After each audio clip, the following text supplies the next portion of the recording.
Welcome to the Capital News. I am your host, Alex Kreitis. Today is May 22nd, 2019. Thank you so much for joining me. So today we're going to talk about a couple items. We're going to talk about the Federal Reserve because they released their meeting minutes from their meeting earlier in the month. So we're going to highlight some of their talking points and how that affected the markets today and how it's likely to affect the markets going forward. And then I do know previously in the week I wanted to have a conversation on what might be deemed leading indicators in the commodity space, and I want to touch upon the lumber market, copper, and aluminum. And if we have time, I'm also going to talk about federal government tax receipts. So let's get started because we have a few items we do want to discuss today. So the S&P lost 8 points for the day. The Dow closed down 100 points. The NASDAQ shed 35 points, and the Russell 2000, the small cap index, lost about 13.5 points, representing a 0.9% decline.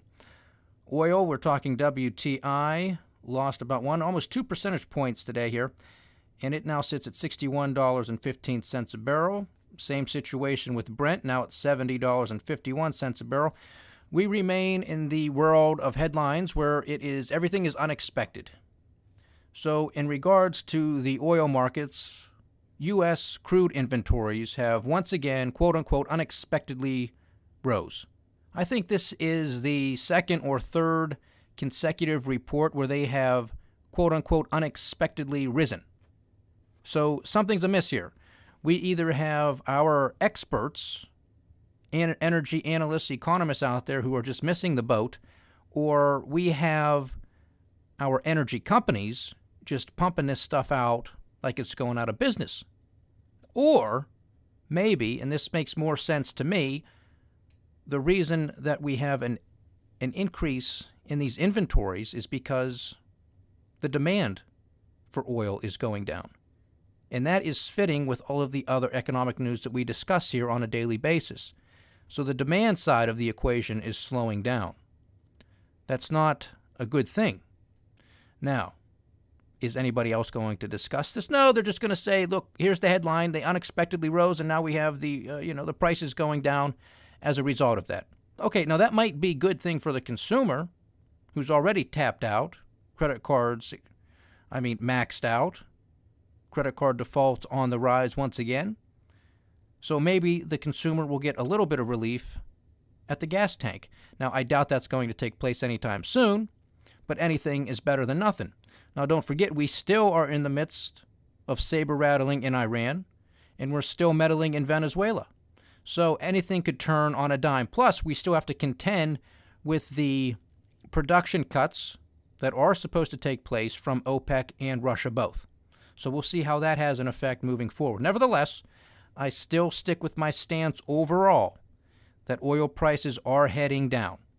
Now, of course, the wrench in that plan that could throw that all to the wall would be a geopolitical risk. So if tensions escalate further in Venezuela or they escalate further in regards to Iran, then we can see the price of oil spike dramatically and spike quickly. But at least for today, they are down. Gold is at $1,275 an ounce. Silver is at $14.41, so pretty much unchanged for the day. But again, for those of you who believe in stacking silver, buy low, sell high. That's all I can tell you. 10-year U.S. Treasury lost some points today. We now sit at 2.393% on Uncle Sam's 10-year. Now, typically when we see this take place, if the yields are going down, people are like, maybe we're going to get into the bond, we're going to get into the stock market because we're not getting any cash, we're not getting any return with Uncle Sam. Maybe we're going to go and risk a little more of our capital and put it in the stock market. Well, the stock markets, the indices were down all day. Now, we're going to talk about the Federal Reserve and how that had an effect on the markets, but nevertheless, these indices were down all day. The VIX remained relatively unchanged. We're sitting at $14.75. And then real quickly, before we get into the Federal Reserve minutes, I just want to bring to everyone's attention, we have Lowe's, the home improvement store. You're all familiar with this, do-it-yourself, Lowe's here. They lowered their earning guidance for the remainder of 2019, so that's not a healthy picture that we're looking for. However, their comparable same-store sales did increase. So there is a silver lining within their earnings report. So that's Lowe's. This is obviously tied very closely with the construction sector of our economy, home sales, home building, everything like that. So while they are lowering their guidance, the silver lining, again, is comparable same-store sales did increase. Now, we'll see how long this can continue, because Home Depot came out with a mixed report recently as well. Now, you know my take on this. This is no surprise to me that we're starting to see softness in these stores. I think, and I don't really provide financial advice or what to do, but have a plan, and, I will tell you what I do or what I would do. And something that I am eyeing currently is perhaps selling short or buying puts in the options market when it comes to Home Depot, because I think this economy is going to soften. We continuously see weaker homes sale data, which we talked about yesterday, 14 consecutive months on a year-over-year basis of declines in existing home sales. That is not a rosy picture. So it is something to be aware of. And Home Depot is part of the Dow 30. It's a major component. It is a huge company. So that is something that I am eyeballing. I have not pulled the trigger one way or the other on that yet, but it is something that I am looking at closely. And I'll keep you guys updated on that. Now, what took place here with the Federal Reserve? Well, they are continuing with their stance of wait and see. That's no surprise to us. We know this was going to be the case. But what is a little bit of a straying away from previous statements is regarding being data dependent. Now, they didn't come out and say we are no longer data dependent, but reading between the lines, they're pretty much saying even if the economic data improves, we're still going to be wary of increasing interest rates and changing that policy of wait and see. So now, this whole story of we're going to be wait and see, but it's going to be contingent upon data. So we're going to be data dependent in regards to making our decision as the Federal Reserve as to whether or not we are going to increase rates, keep them where they are, or cut them. Now, it doesn't matter. Even if the economy improves and the data is better than expected or better than what they are expecting, we're still probably going to be in wait and see mode. That's not a good sign. That is not a good picture. This is more now in agreement with what President Trump and his White House have been saying for quite some time now, that they want the Federal Reserve to cut interest rates, and they want the Federal Reserve to embark on another round of quantitative easing, which, if any of you are keeping count, it would be quantitative easing number 4. Okay? This is debt monetization. This is a wealth transfer from middle America to wealthy America. Again, I don't demonize wealth unless it's done fraudulently. That is a fraud. That is a counterfeit. That is central planning. That is not a free market capitalistic system. So I have a problem with it, and so should you, because it's your money. And of course, they're going to tell you that there's no inflation, which is another interesting thing, because now, just as a reminder to you guys out there, if you're looking at the Federal Reserve's charter and their mandate, they are tasked with maintaining, or any way they can, I guess, creating full employment. Well, we have headline unemployment at 3.6%, which is at a 49 or 50-year low. So, now while we know that the U3 number, that 3.6 figure, is a bunch of baloney, nevertheless, that's what they look at. That's what we're told is the case. So it's 3.6. It's a 49 to 50-year low. That checks off one of the boxes for the Federal Reserve, creating and maintaining full employment. So check that box. Their other mandate, because they have a dual mandate, is price stability. So if you're going to look at price stability, the proxy or the numbers that they're going to tell you to look at has to deal with inflation. Now, of course, we are told by all of our dear leaders in the government and in the Federal Reserve that there is no inflation in the United States, that the Federal Reserve is attempting to target 2% inflation rate per year, okay? 2%. We are below 2%. We have been below 2%. So the logical question would then come to somebody who has two brain cells to rub together would be, well, they have this dual mandate: maintain and create full employment, check, and price stability, maximum price stability. Well, isn't a number lower than 2% more stable than 2%? The answer is yes. If you had 1% inflation, you would have more stable prices than if you had 2% inflation. So who cares what they're targeting? They have more stable prices according to their numbers. Now, again, that's a bunch of baloney too, because everybody out there who goes shopping and buys food and has medical expenses or is trying to go back to school or has a whole host of other things, trying to buy a car, buy a house, you know that inflation is greater than 1.8% or whatever number they want to force feed us. But nevertheless, we have to look at the numbers they give us. So we got 3.6% again on unemployment, and we have a number on price stability, aka inflation, of under 2%. So you can check that box. So the Federal Reserve, by their own dual mandate, has quote-unquote succeeded. And we are told by the President of the United States almost on a daily basis that this is the best economy in the United States ever, in U.S. history, I should say, rather. So, the Federal Reserve can check both their boxes, and we have the best economy in U.S. history. So what's the hesitation to increase interest rates? It's a good question, isn't it? Because they know what they've done to this economy. They know that they don't have a plan. That's why they are remaining in a wait-and-see mentality. That's why they are now starting to dance away from being data dependent. Well, it really doesn't make a difference. We had the conversation earlier this month, late last month, with the Federal Reserve talking about transitory inflation. It's just low for a little while, but we anticipate it picking up. And then you had markets say, well, what does that mean? Does that mean that the Federal Reserve is going to increase interest rates to head off inflation because we can't have inflation, for God's sake?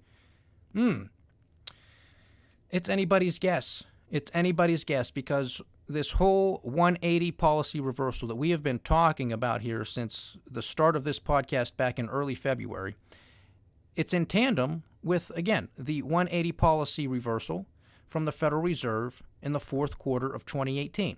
They had a plan. They were sticking to it. The market sold off. They threw a hissy fit. President Donald J. Trump threw a hissy fit because he has foolishly taken ownership of the stock market and the economy. So you had the crybabies on Wall Street and the crybaby in the White House say, we can't have this nonsense. And then you just magically, you have the Federal Reserve say, oh, well, we made a mistake. We didn't mean to increase interest rates. We didn't mean to embark on quantitative tightening. My bad. I thought we were in the midst of this great economy. Apparently, we're not. Because you have to look at lower interest rates and quantitative easing as a crutch. You got a president out there saying, we're good to run a marathon. We're good to run a double marathon. We remove the crutch and we collapse. So apparently we're not fit to run around the block. So these are just logical questions and basic observations that anybody can make. You don't need to be an economist. You don't need to be an investment analyst. You don't need to be, you just need to be somebody who is awake, who is paying attention and has two brain cells to rub together, and who says, you know what, I'm not just going to take at face value what some guy is saying on CNBC or Fox Business or Bloomberg. I'm actually going to do some independent thinking myself. I have this thing in my hand. It's called a phone, and I probably have an internet connection. I can actually take 5 minutes out of my life to actually do some analysis of my own. I can read an article. I can go to a government website. I can find this data that's readily available, and I can connect the dots. That's all you got to do, people. It's all you got to do. Don't take my word for all this stuff either. I tell you where to go find this data. I tell you, don't trust me. Go do your own research. You're not going to hear that on the mainstream media. You're just supposed to nod your head with whatever they say and continue going through your life, going through the day aimlessly, thinking everything's A-okay, because we got a president who says this is the best economy ever, but we need to lower interest rates and we need to embark on an emergency measure called quantitative easing, which, for all intents and purposes, steals from the middle class and transfers it to the one percenters.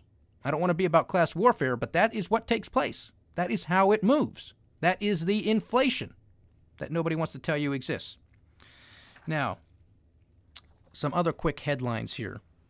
We have Japan manufacturing contracts again, you guessed it, unexpectedly. Nobody is expecting anything. Everybody thinks this is fantastic. So Japan manufacturing contracts unexpectedly. The PMI fell to 49.6 in May from 50.2 in April. Now, the market was anticipating a reading of 50.5. You have to recall, anything below a reading of 50 is contraction. Anything above 50 is expansion. So we are 4/10 below 50, so we are in contraction, at least according to the May number, when it comes to Japanese manufacturing. Okay? We also have the sentiment, the looking ahead sentiment, turned negative for the first time in 6.5 years. So that is not a rosy picture for the Japanese markets as well. Now, of course, they are leaning on the crutch, on the argument that, well, the biggest culprit for all of this is, of course, the trade war between the United States and China. It's going to be very interesting to see if that ever gets resolved, what the next crutch is going to be, what the next excuse is going to be. Not that we're just in an economy, a global economy that is slowing down. Why people just can't acknowledge this and say it and then deal with it is beyond me. It's always somebody else's fault. It's always another excuse. It's always something going on in another corner of the world. It's not our fault. It's not everybody else's fault. It's somebody. It's somebody's. It's specifically somebody else's fault somewhere. We just got to find an excuse. So it's going to be interesting to see what happens there. Now, some of these commodity markets that I want to discuss, that I was bringing up earlier in the week, has to deal, well, we're going to look primarily again at lumber, we're going to look at copper, and we're going to look at aluminum. Because these are building materials. These are, obviously, when you're talking copper and aluminum, you're talking industrial and manufacturing materials, and obviously lumber is home building and any other type of construction that you're doing. So it's interesting to see the price movements of these commodities and how the markets follow these price movements, if they follow these price movements, that's what the question is. Are these commodities forward-looking indicators? Are they leading economic indicators? Because we're going to take a look. Right now we're going to take a look at lumber, which is currently at $319. Okay, now very recently ago, not too long ago, we were trading north of $400. So we have seen quite the drop-off in the price of lumber just since March. Okay, so we were north of 400 back in March. We are now at 319. Okay, now, the reason I bring this up is because we have to look back a little bit further, too.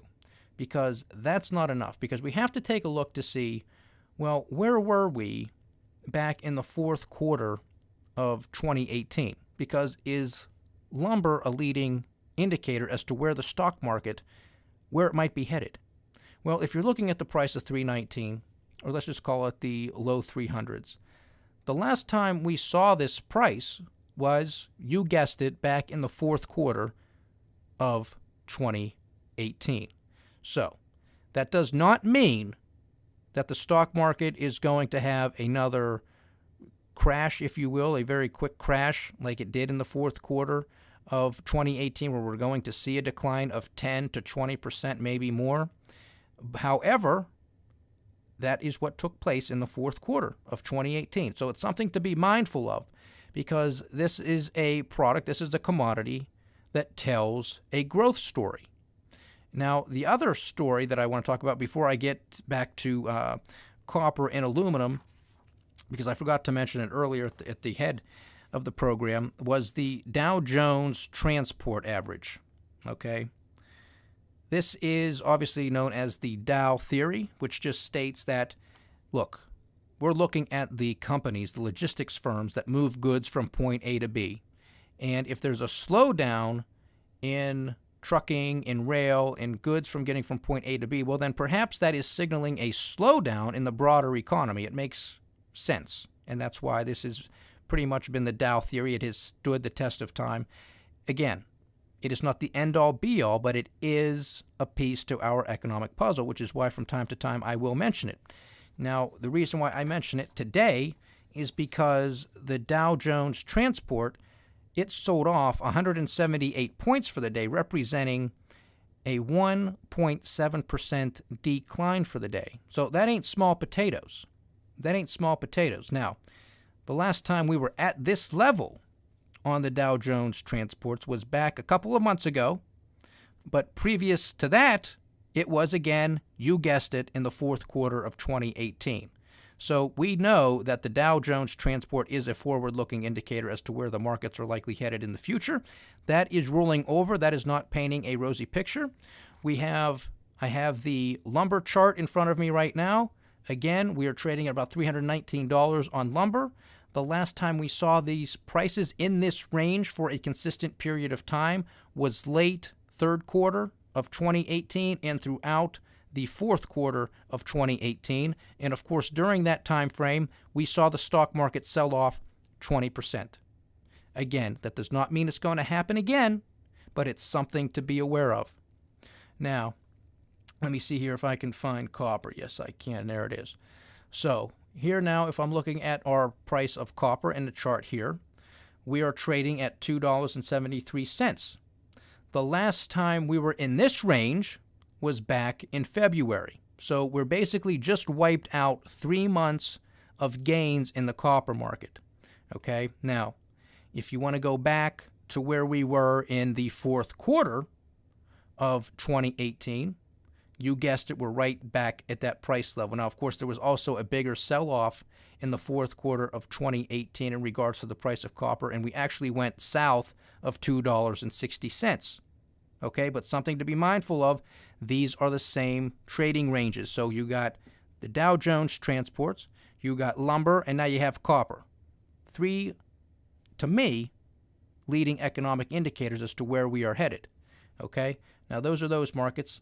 Give me a second and let me find aluminum, because again, that is another major metal that we have to pay attention to. So if we're looking at aluminum, we are trading at $1,800. All right. The last time we saw this was about a month ago, but we are now trading at lows that we didn't even see back in the third and fourth quarter of 2018. This has been a steady decline in the price of aluminum. That is not painting a rosy global growth picture. That is not saying to us here in the United States of America that, oh, wait, everything is fine. This is the best economy ever in the history of the United States. We're bringing back all these manufacturing jobs. Everything's just booming and cooking, baby. You got nothing to worry about. Well, take a look at the aluminum chart, okay? Take a look at it. Take a look at a one-year chart. It is a downtrend, no ifs, ands, or buts about it. So we have the Dow Jones Transports, we have lumber, we have copper, and we have aluminum, all painting the same story. We are either at new lows or we are back to where we were in the fourth quarter of 2018, and we all know what happened in the fourth quarter of 2018. Now, another indicator that I want to look at pertains to federal government tax receipts. Now, this is data that is provided obviously by the government, but I have this from the Federal Reserve, their economic data website, and this is quarterly data. It goes back to 1948, and I adjusted it for it to represent percentage changes from a year ago, okay? And it also has, for us, it does it automatically if you're looking at this data from the Federal Reserve Economic Data website. It has recessions that are shaded in the background. So you can know, okay, well, when was the recession? How long was it? And what took place in this regards with federal government current tax receipts. So, with the exception of only 2 times since 1948 to present day, there have only been 2 times where we have seen negative percentage year-over-year changes and have not been in a recession or were about to be in a recession, okay? The biggest time that this took place, so the largest decline that this took place was all the way back in the 1960s. The most recent time where we saw a negative figure without really having any major economic recession was in the 1980s. Okay, but if you remember the 1980s, we had back-to-back recessions. It was not the prettiest time in the world either, especially in the early 80s. Okay, so for all intents and purposes, those are the exceptions to the rule.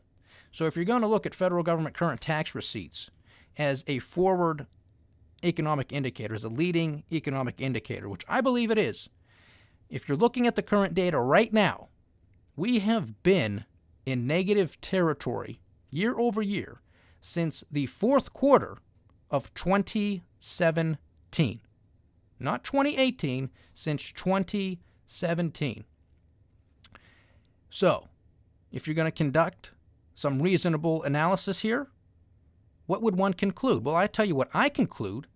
It is either saying to us that we are either in a recession right now, or we're about to be in one in the near term.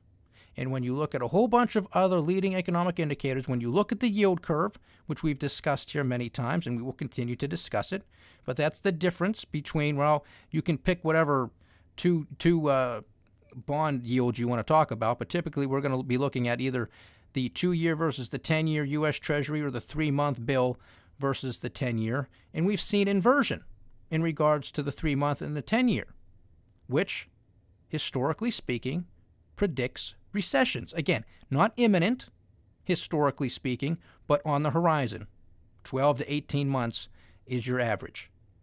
Now, Dow Jones transports, lumber, copper, aluminum, federal government current tax receipts. So put aside the fact that we have a president who tells us that we're bringing in billions and billions of dollars, which is helping us take care of the U.S. Treasury. Well, that ain't the fact, Jack. It's just not the case as far as not getting us to a year-over-year increase in current tax receipts, because this is a figure, again, a leading economic indicator that says you're either in recession or you're going through a recession or you're about to be in one. So we just checked off a handful of economic puzzle pieces that are not painting a rosy picture. Be prepared, folks. Build cash. Stay diversified. If you have a long time horizon to be an investor, stay invested. Maybe pull back some profits if you've made them in this V-shaped recovery we have witnessed over the past 5 months. If you're comfortable with selling short, do so wisely, but be very careful here because this is a market that is in the twilight zone. This is the world of financial Oz. You never know what the president is going to tweet. You never know what he is going to send one of his lackeys out to say. You don't know how the Chinese are going to respond. You don't know what central bank is going to do what to who, how many times. You just don't know what's going to be said or done. So you have to tread carefully. But build cash, have a plan. Again, if you're a precious metals guy or gal, take advantage of these lower prices, especially regarding silver. Buy low, sell high. So, not the rosiest of podcasts today, I know. Unfortunately, most of them have not been very rosy over the past several months now since this podcast has been on the air. But I'm not here to lie to you. I'm here to give you the facts. I'm here to give you the data that nobody else wants to talk about. Because you have to be prepared and you have to have a plan. So stay tuned. We're going to have a lot more data going through that just paints this same picture, unfortunately, but it's going to help us to be prepared and to take advantage of the sell of a lifetime when this economy and when the stock market rolls over. So be sure to continue to stick with the Capital News. I am Alex Koritis. Godspeed.